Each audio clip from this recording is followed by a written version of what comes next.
बिस्मिल्लाहि मिनश्शैतानिर्रजीम बिस्मिल्लाहिर्रहमानिर्रहीम। अल्लाह के पाक नाम से शुरू करते हैं जो बड़ा मेहरबान और नहायत रहम करने वाला है। यूनिक ग्रुप ऑफ इंस्टीट्यूशन की तरफ से ये ऑनलाइन लेक्चर अज़ीज़ तलबा व तालबात आपकी तालीम और तरबियत के लिए आप तक प्रोवाइड किए जा रहे हैं और मैं हूँ प्रोफेसर राजा वाजिद अली। आप सब बच्चे मुझसे स्टैटिस्टिक्स यानी शुमारियात पढ़ते हैं। स्टैटिस्टिक्स का सब्जेक्ट हम पढ़ रहे हैं, सेकेंड ईयर की क्लास है, चैप्टर 11 जिसका नाम sampling technique and sampling distribution है। और आज हम चैप्टर नंबर 11 में एक्सरसाइज 11.2 कर रहे हैं, जिसमें क्वेश्चन नंबर 3 का सी पार्ट हम लास्ट लेक्चर्स में कर रहे थे। लास्ट लेक्चर में हमने ये तकरीबन 64 सैम्पल ड्रॉ किए। 64 सैम्पल ड्रॉ करने के बाद हमने 64 सैम्पल्स का मीन मालूम किया और मीन मालूम करने से पहले हमने यहाँ पर कुछ चीज़ें लिखी जो हमारे पास इंफॉर्मेशंस थी क्वेश्चन में कि population 3, 6, 9, 12 and so what ever, वो हम लास्ट लेक्चर में हम कर चुके हैं। आज के लेक्चर को हम यहीं से आगे स्टार्ट करेंगे। हस्ब मामूल हम अपने लेक्चर का आगाज़ एक दुआ से करेंगे और दुआ है ज़िंदगी और मौत की। ज़िंदगी और मौत के लिए अगर हम अल्लाह से दुआ मांगें तो वो इन अल्फाज से मांगा करें, अल्लाहुम्मा उर्ज़ुक़नी, ए मेरे परवरदिगार, ए मेरे रब, हम सब को अता फरमा अल हयात सआदतन, हमें सआदत वाली ज़िंदगी अता फरमा, वल मौत शहादतन, और मौत ए मेरे रब हमें जो अता करनी है वो शहादत वाली हो, वो तेरे नाम पे कुर्बान हो जाने वाली हो, तेरे प्यारे हबीब के नाम पे कुर्बान हो जाने पर, तेरे अता किए हुए वतन पे कुर्बान होने पर। तेरा एक फरमान है इल्म हासिल करना, तो ए अल्लाह इल्म हासिल करने के लिए जो निकला रास्ते में अगर फौत हो गया तो वो शहीद है, ये भी तेरा ही फरमान है, तेरे प्यारे हबीब का फरमान है। तो ए अल्लाह रिज़्क़ कमाने के लिए, इल्म सीखने के लिए, हलाल रिज़्क़ कमाने के लिए जब घर से निकलें और जब हमें मौत आए तो शहादत वाली मौत अता फरमाना। ज़िंदगी सआदत वाली, यानी कि सआदत वाली ज़िंदगी क्या होती है?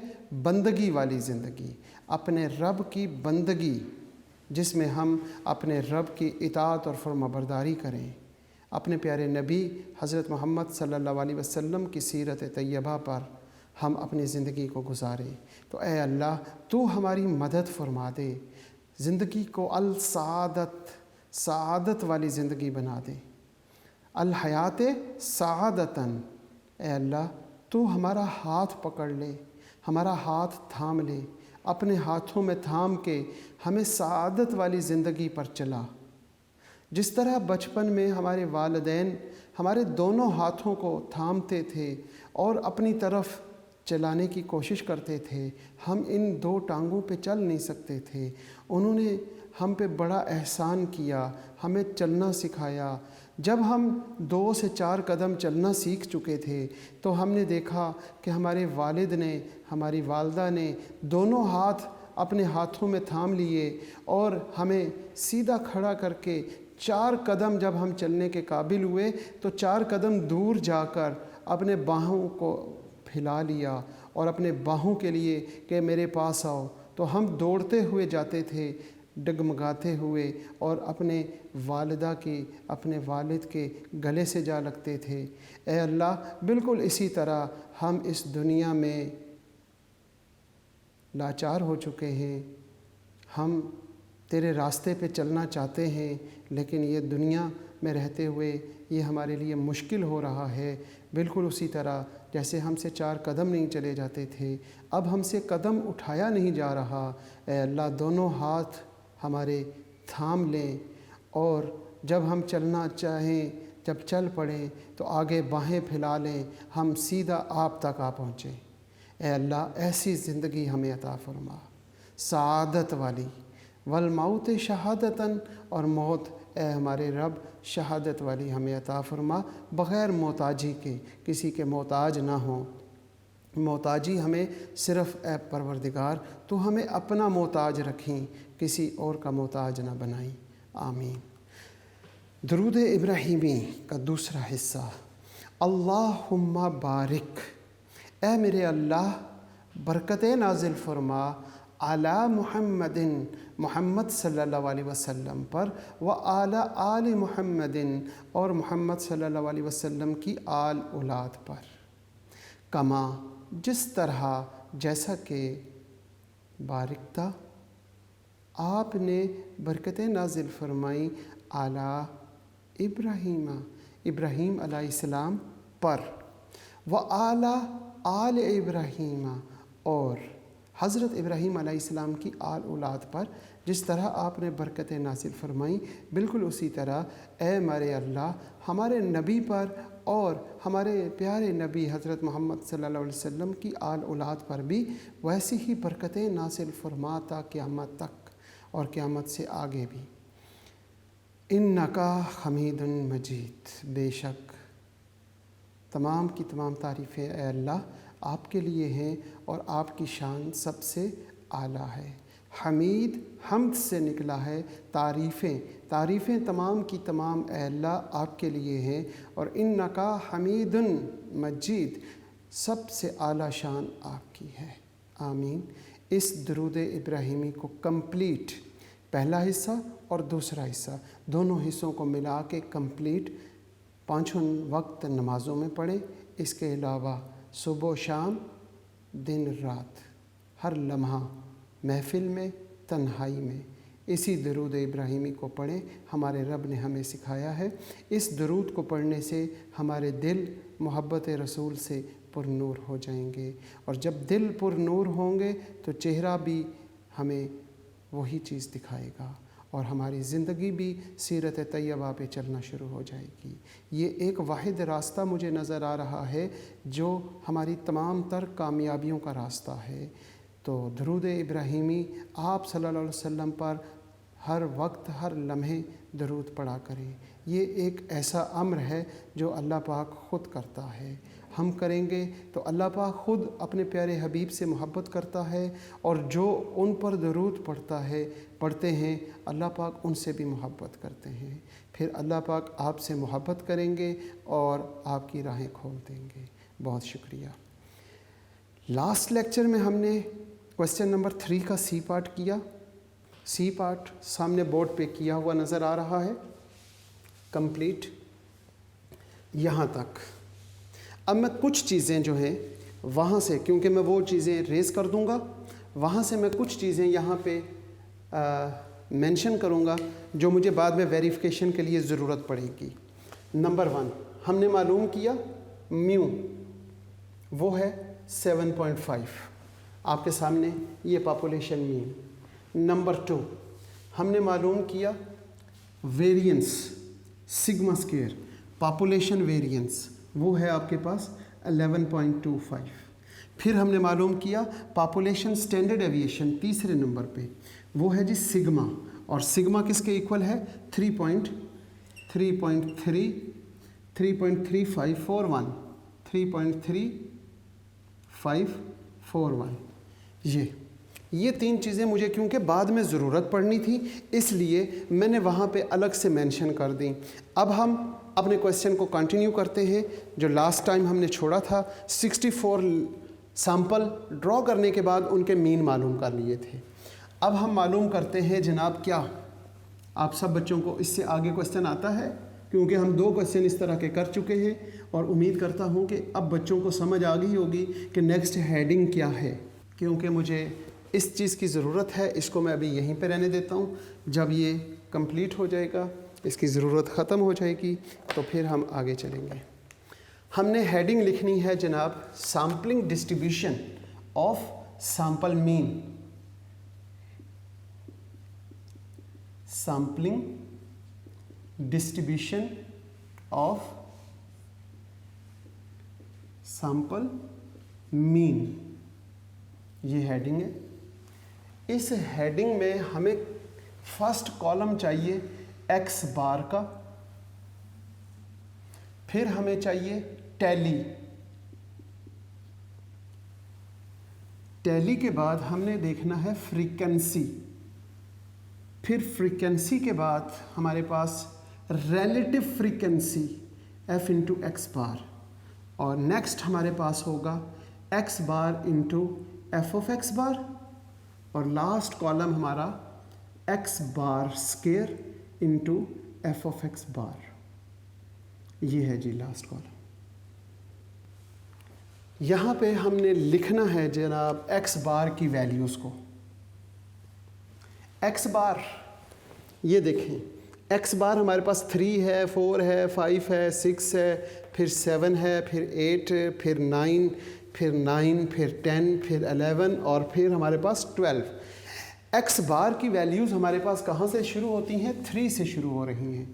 3 है, फिर हमारे पास 4 भी है, फिर हम देखते हैं हमारे पास 5 है, फिर 6 है, फिर 7 है, इसके बाद 8 है, 8 के बाद 9 भी मौजूद है, 9 के बाद 10 और 10 के साथ हमारे पास 11 भी मौजूद है, 11 के बाद हमारे पास 12 भी मौजूद है। ठीक होगी बात? 12 तक हमारे पास। इसके बाद यहाँ हमने टोटल करना है ये, और ये कंप्लीट स्केच बन गया sampling distribution of sample mean का। 64 सैंपल बनाना तो आसान थे, लेकिन यहाँ पे थोड़ा सा टफ काम है। वो क्या है? हमारे पास जो टफ काम है वो है टैली करना, लेकिन उसको हम आसान कैसे बनाएं? बहुत आसान है आसान बनाना। हम वहाँ से हम एक टैली करते हुए एक गलती करते हैं। टैली करने में हमने ये देखना है 3 कितनी टाइम लिखा हुआ है। हम यहाँ से देखना शुरू करते हैं 3 3 3 3 3, अच्छा 3, अच्छा 1 टाइम लिखा हुआ है। हमने टैली कर ली कि 3 1 टाइम है। अगर हम 7 को काउंट करते हैं तो यहाँ से हम 7 को देखते हैं, ये 7 है, फिर ये 7 है, फिर इनको काउंट करते हैं और फिर हम देखते हैं ये 10 है, ये 15 है, तो 15 टाइम टैली कर लेंगे। ये थोड़ा सा मुश्किल काम है, उसमें कोई चीज़ रह सकती है और अगर रह जाए या ज़्यादा हो जाए तो आगे सारा क्वेश्चन ख़राब हो जाता है। अब इस गलती से कैसे बचा जाए? अब इस गलती से ऐसे बचा जाए कि आपने यहाँ से पढ़ा 3, ठीक है, 3 पहला नंबर, तो आपने 3 के कॉलम में एक लाइन लगा ली। 3 के बाद आपने पढ़ते जाना है और साथ साथ उन नंबर्स के सामने लाइंस लगाते जाना है, इससे कोई वैल्यू रहेगी नहीं। 3 अब देखते हैं, 3 के बाद देखते हैं जी 4 के बाद है 5 और फिर 6।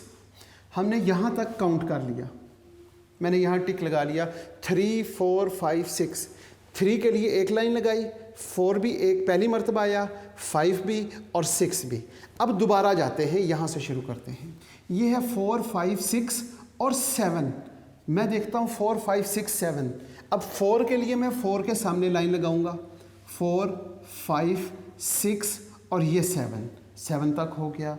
अब मैं बात करता हूँ यहाँ से 5 से, 5 6 7 और 8 तक जाऊँगा, लेकिन शुरू 5 से करूँगा। तो अब मैं यहाँ पे आ गया 5 6 7 और 8।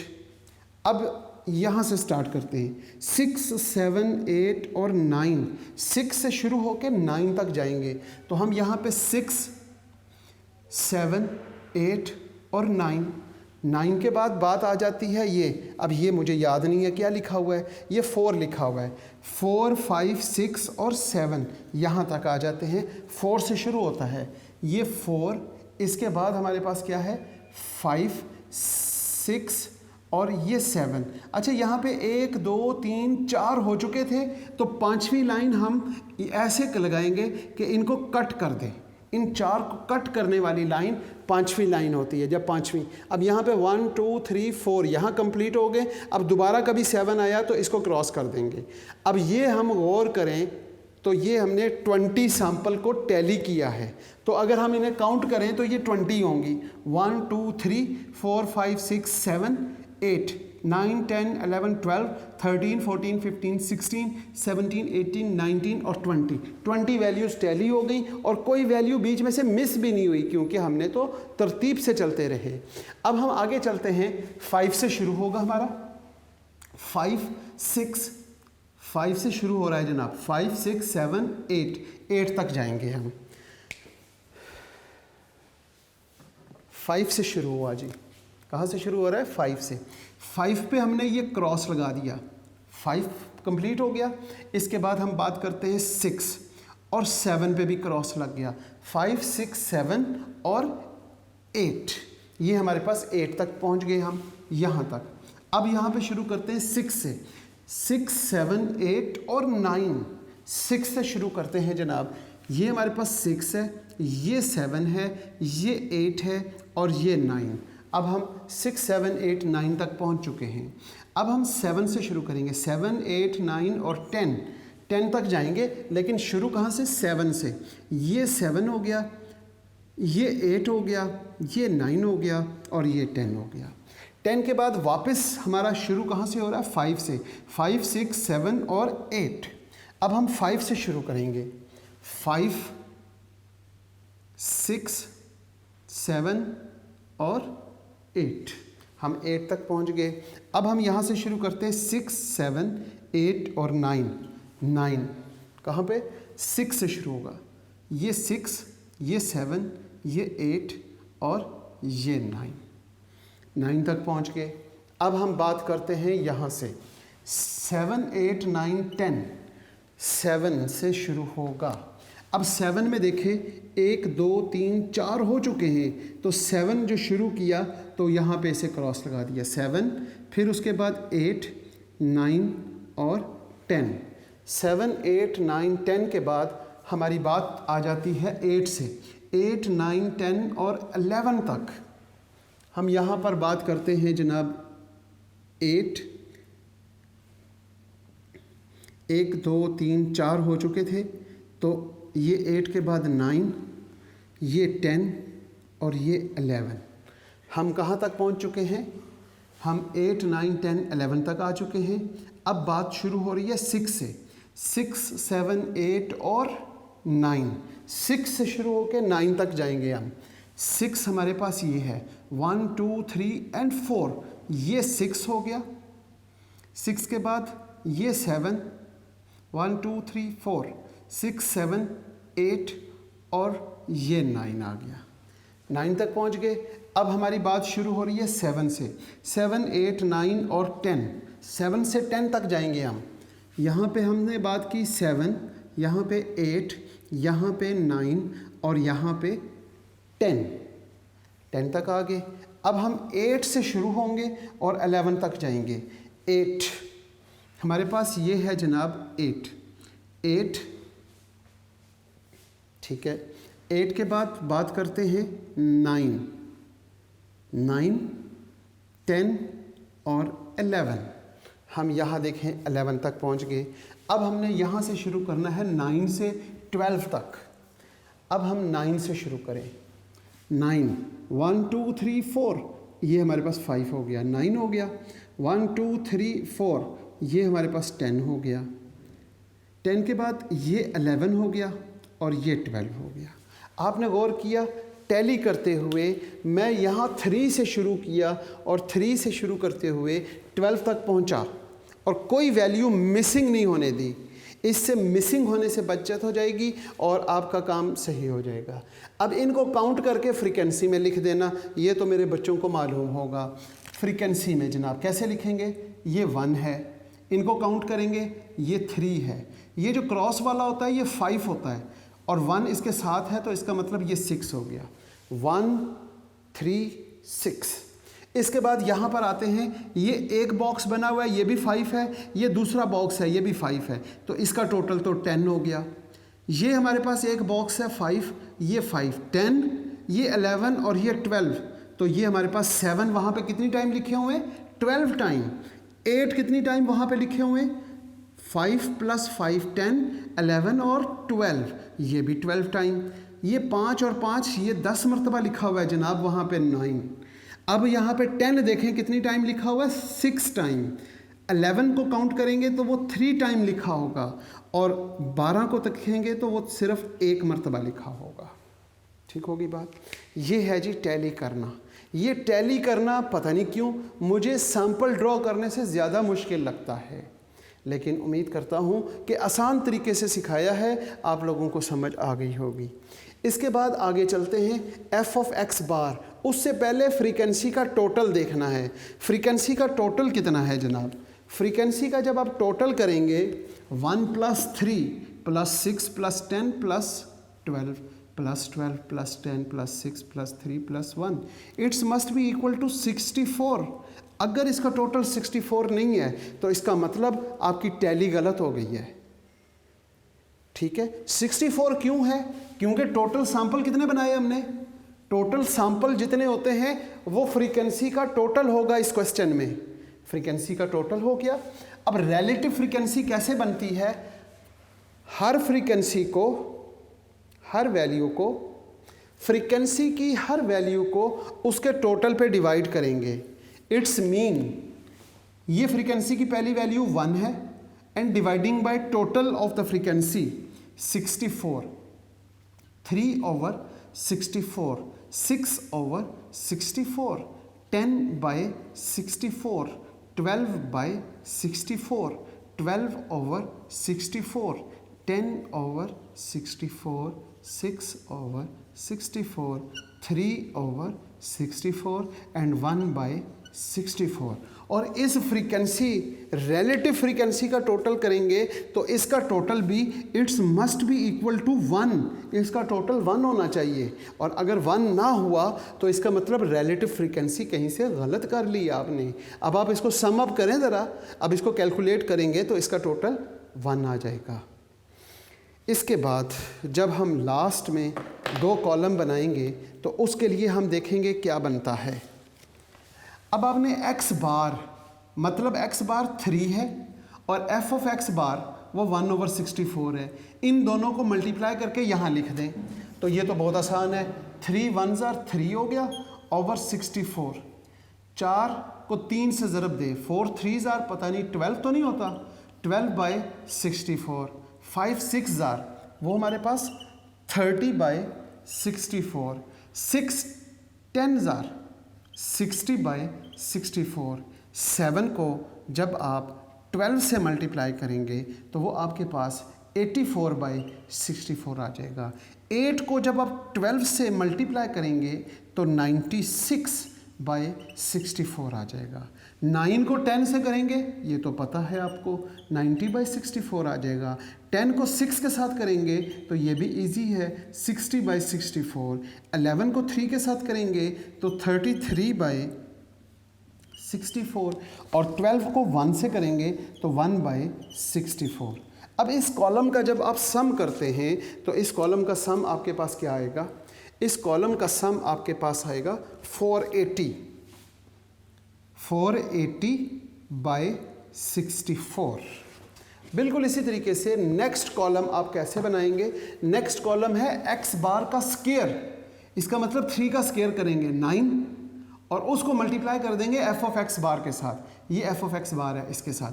9 को इसके साथ मल्टीप्लाई करेंगे, 4 का स्क्वायर लेंगे 16 और फिर उसको इसके साथ करेंगे। और इसका एक आसान तरीका ये है कि x इंटू x बार यहाँ पे मौजूद है, आप इसको डायरेक्ट इसके साथ मल्टीप्लाई कर दें। इस कॉलम को इस कॉलम से मल्टीप्लाई कर दें, ये स्क्वायर वाला कॉलम खुद ब खुद आ जाएगा। यानी 3 को 3 के साथ मल्टीप्लाई किया तो 9/64, 4 को 12 के साथ मल्टीप्लाई किया तो 4 को 12 के साथ 12 12 24 और 48 यानी 48/64। अब 30 को 5 के साथ मल्टीप्लाई करेंगे तो ये 150 हो जाएगा ओवर 64। 60 को 6 के साथ मल्टीप्लाई करेंगे तो ये 360/64 हो जाएगा। 84 को 7 से मल्टीप्लाई करें, 588/64। 96 को 8 के साथ मल्टीप्लाई करेंगे तो आपके पास 768 768/64। 90 को 9 से मल्टीप्लाई करेंगे तो 810 हो जाएगा। 810/64। 60 को 10 से मल्टीप्लाई किया तो 600/64।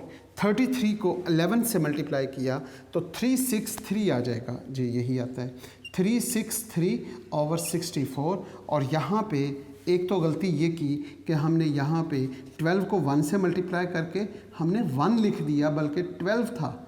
और 12 के साथ सम करेंगे तो 480 आएगा। 12 को 12 के साथ मल्टीप्लाई किया 144/64 आ जाएगा। और इस कॉलम का आपने टोटल करना है। इस कॉलम का जब आप टोटल करेंगे तो आपके पास आ जाएगा 3840। ये था जनाब आपके पास sampling distribution of sample mean complete हुआ। अब हम बात करते हैं इसके बाद इसकी मज़ीद 3 बातें जो सॉल्व करनी है, फिर उन 3 बातों को वेरीफाई करना है। अब आपने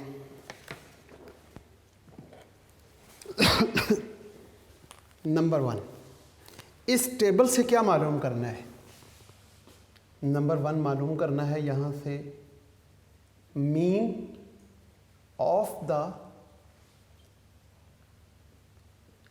sampling distribution of sample mean। ये जनाब इससे आगे पहली हेडिंग है और इसको रिप्रेजेंट करते हैं मीन को म्यू के साथ, और ये सैम्पल मीन की वजह से इसके साथ x बार आ जाएगा।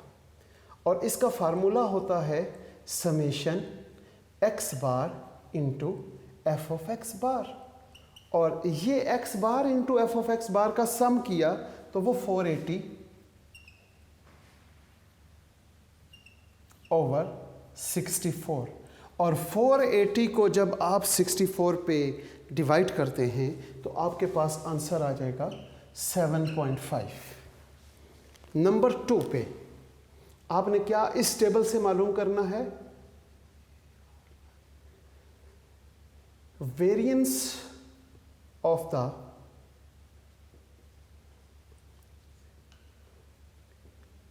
Sampling distribution of sampling mean. Variance of the sampling distribution of sample mean था यहाँ पे, सैम्पल मीन। तो इसके लिए वेरिएंस सिग्मा स्केयर कहलाता है। ये सैम्पल मीन की वजह से इसके नीचे x बार रिप्रेजेंट होगा। सैम्पल का मीन x बार होता है। फार्मूला जो है वो क्या होगा? Summation x bar square f of x bar minus summation x bar f of x बार का होल स्केयर। इसमें वैल्यूज पुट कर दें जनाब। इसकी वैल्यू क्या है? इसका सम, लास्ट कॉलम का सम, ये यहाँ पे ओवर 64 भी है। तो यहाँ पे लिखेंगे 3840/64 माइनस 480/64 और उसका स्केयर ले लिया। 3840 को जब आप 64 पे डिवाइड करते हैं तो वो आपके पास आ जाएगा 60 और माइनस इसको जब डिवाइड किया तो 7.5 का स्केयर। अब 60 माइनस 7.5 का जब आप स्केयर लेते हैं तो वो आपके पास आ जाएगा 56.25। 56.25 और 60 में से जब 56.25 माइनस करते हैं तो आपके पास 3.75 सिग्मा स्केयर x बार। और तीसरे नंबर पे जो उसने पूछा नहीं हुआ, लेकिन वो हो सकता है जैसे उसने पहला और दूसरा पूछा हुआ है वो पेपर में इसकी जगह पे पहले के साथ वो तीसरा मिला दे, तो मैं इसलिए हर क्वेश्चन के साथ वो तीसरा पॉइंट लाजमी लिखता हूँ। तीसरा पॉइंट क्या है? Standard deviation of the sampling distribution of sample mean. It is denoted by only sigma and x bar sample mean की वजह से। अंडर रूट फार्मूले में क्या लिखेंगे? Summation X bar square F of X bar minus summation X bar F of X bar का whole square, और ये हमने आगे, अब ये पूरा जो है यहाँ पे हमने सॉल्व किया हुआ है, तो ये यहाँ से लेके यहाँ तक ये सारा अंडर रूट में आपने सॉल्व करना है। फाइनली आपके पास ये आ जाएगा अंडर रूट 3.75 और sigma X bar is equal to 3.75 का जब आप अंडर रूट लेते हैं तो 1.9365 आ जाएगा। आपने sampling distribution of sample mean से ये 3 चीज़ें मालूम की और पॉपुलेशन से आपने ये 3 चीज़ें मालूम की हुई हैं, ठीक है। अब वेरीफाई करने के लिए जो आपसे बात पूछेगा वो कैसे करेंगे। वेरिफिकेशन के लिए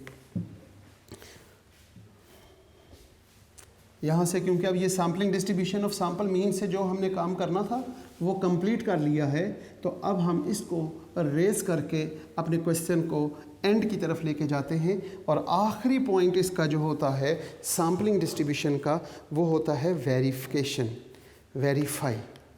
उसने 3 बातें, अभी क्वेश्चन में पहली 2 बातें पूछी हुई हैं, लेकिन मैं 3 बातों को वेरीफाई किया करता हूँ।